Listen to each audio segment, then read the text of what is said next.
Saudara-saudari, Bapak dan Ibu, rekan-rekan muda, anak-anak, semuanya Shalom Alaikum. Tahun 80-an dan 90-an ada lagu anak-anak yang begitu terkenal, Pada Hari Minggu. Tahu ya? Pada hari Minggu ku turut ayah ke kota. Coba lanjutkan.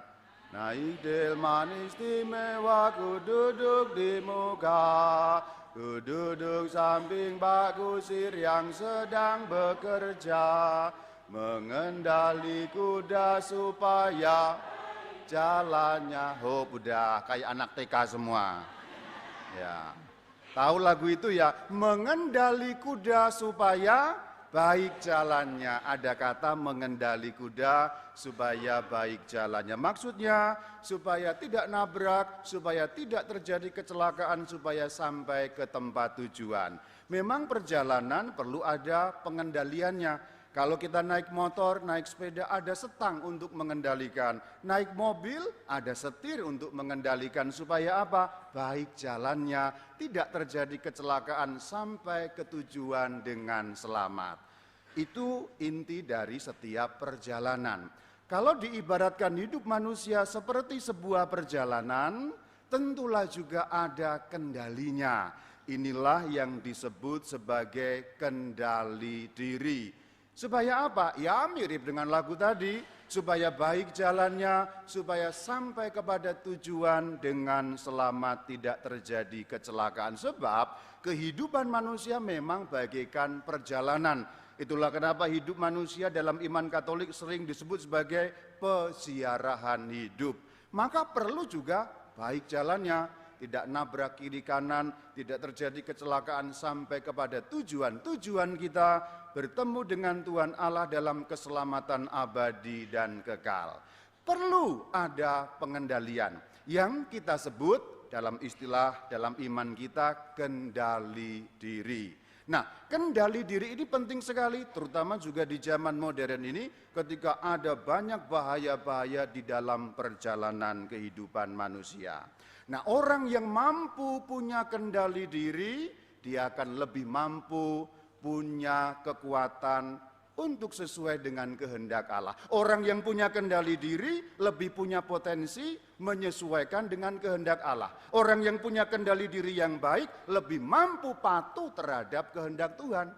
Itu yang dicontohkan dalam Injil hari ini ketika Tuhan Yesus ada godaan-godaan sampai 3 kali tadi diceritakan dalam kitab Injil Lukas yang kita dengar Tuhan berpuasa tentu lapar, sudah 40 hari, tapi ada godaan-godaan, tapi kendali dirinya kuat, maka baginda junjungan kita Yesus Kristus sebagai manusia mampu patuh terhadap kehendak Allah. Tidak jatuh terhadap godaan, karena apa? Kendali dirinya kuat sekali. Dan murid-murid Tuhan Yesus yang memiliki kendali diri yang hebat adalah para suci, para kudus santo-santa yang sudah mendahului kita memasuki kerajaan surga. Itu beda dengan Rama Bayu, itu beda dengan kita semua. Para kudus kendali dirinya lebih sempurna sehingga mereka lebih mampu melaksanakan kehendak Allah. Itu kenapa di awal tadi kalau kita biasanya masuk gereja perayaan Ekaristi, pada saat perarakan masuk kan nyanyi ya, tapi tadi tidak nyanyi seperti biasa. Ada yang ingat bagian awal tadi apa? Itu namanya litani para kudus, kita memanggil nama-nama para kudus, dan kemudian ada kata-kata doakanlah kami, memohon doa para kudus, supaya kita ketularan seperti para kudus yang punya kendali diri yang kuat, agar mampu patuh terhadap kehendak Allah. Sebab apa? Para kudus ini kakak-kakak kelas kita yang sudah lebih dulu punya kendali diri yang lebih sempurna, lalu kita minta didoakan yang lemah dan sering terpeleset ini dalam hal pengendalian diri. Sebab kita ini masih on dalam pengendalian diri, salah-salah wae. Saudara-saudariku yang terkasih. Salah satu metode atau cara agar orang dapat lebih mampu punya kendali diri adalah puasa. Puasa, kalau orang berpuasa, maka orang lebih punya pengendalian diri. Itu tujuan puasa sebenarnya. Itulah kenapa masa Quadragesima atau Prapaskah disebut juga masa puasa. Meskipun kalau kita lihat di dalam kebiasaan gereja Katolik Ritus Latin ini, ya memang 40 hari waktunya. Quadragesima itu artinya 40, Prapaskah 40 jumlahnya. Tetapi yang diwajibkan hanya 2 hari dalam 40 hari itu. Wajib puasa hanya 2 hari kita ini. Yang pertama apa? Rebo Abu. Yang kedua apa? Jumat Agung. Nah pinter kalau Purwakarta langsung ngerti ya. Kalau di paroki lain satu apa? Oh nggak ngerti ya. Luar biasa kalau di sini langsung ngerti. Rebo Abu dan Jumat Agung. Hanya 2 yang wajib.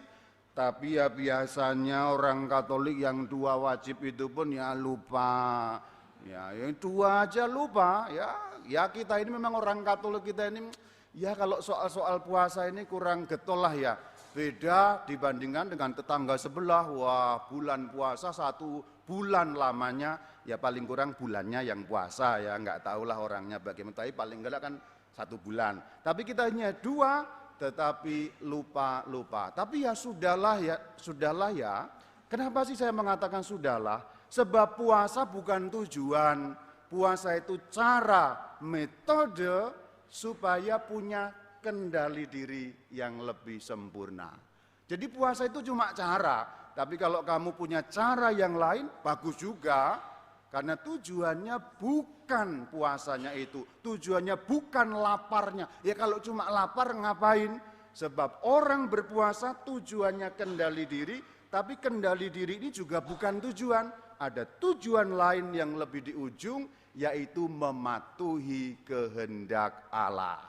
Maka saudara-saudari, pesan di Minggu Prapaskah pertama, ketika bacaannya adalah Yesus yang berpuasa, dan di awal kita memanggil para kudus, kalau mau dibuat tema, Minggu Prapaskah pertama adalah minggu yang mengingatkan kita mengenai kendali diri. Caranya bermacam-macam.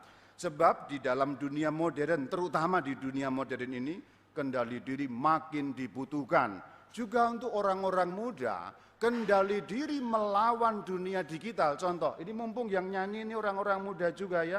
Orang-orang muda ya, ini saya anggap muda lah ya. Saya anggap muda ya. Anggap aja muda biar cocok pemilih saya ya. Ini juga banyak orang muda yang hadir. Juga orang-orang tua kadang juga terjebak dalam kendali diri yang lemah terhadap dunia digital. Sehingga terjadi brain rot, otak membusuk. Sehingga terjadi krisis atensi atau perhatian. Kamu ikut misa yang 1 jam kurang saja udah pusing. Tangannya udah mau ngambil HP aja ini. Kenapa? Kendali diri yang lemah. Rama Bayu kalau misalkan kurang dari 1 jam, itu aja udah pusing kamu ini. Waduh HP, Instagram. Nah ini contoh. Itu satu contoh. Contoh itu bisa panjang. Contoh yang kedua, apa dikit emosi, apa dikit marah, apa dikit meluap. Ini kendali diri terhadap emosi dan juga hal-hal yang di luar. Orang pun cuma motong dikit di jalan, binatangnya keluar semua ya. Kebun binatang berderet-deret, cuma motong dikit aja biar aja lah ya. Nanti gantian dipotong juga gitu ya. Istri salah dikit apa, waduh marahnya minta ampun. Sebaliknya juga suami salah dikit apa, wak. Ini kendali diri yang lemah. Kalau dibuat contoh panjang, contoh tidak penting, ya ini hanya untuk sekedar supaya paham intinya apa. Tapi Minggu Prapaskah pertama intinya kita diingatkan untuk memiliki kendali diri yang lebih. Maka nasihat rohaninya adalah kembalilah ke dalam diri dan jiwamu masing-masing, sebab kita berbeda-beda bidangnya.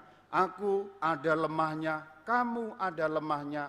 Dalam hal apa aku lemah dan dalam hal apa di Prapaskah ini dapat kutingkatkan kendali diri yang lebih. Demikian inti dari Prapaskah pertama. Shalom alaikum.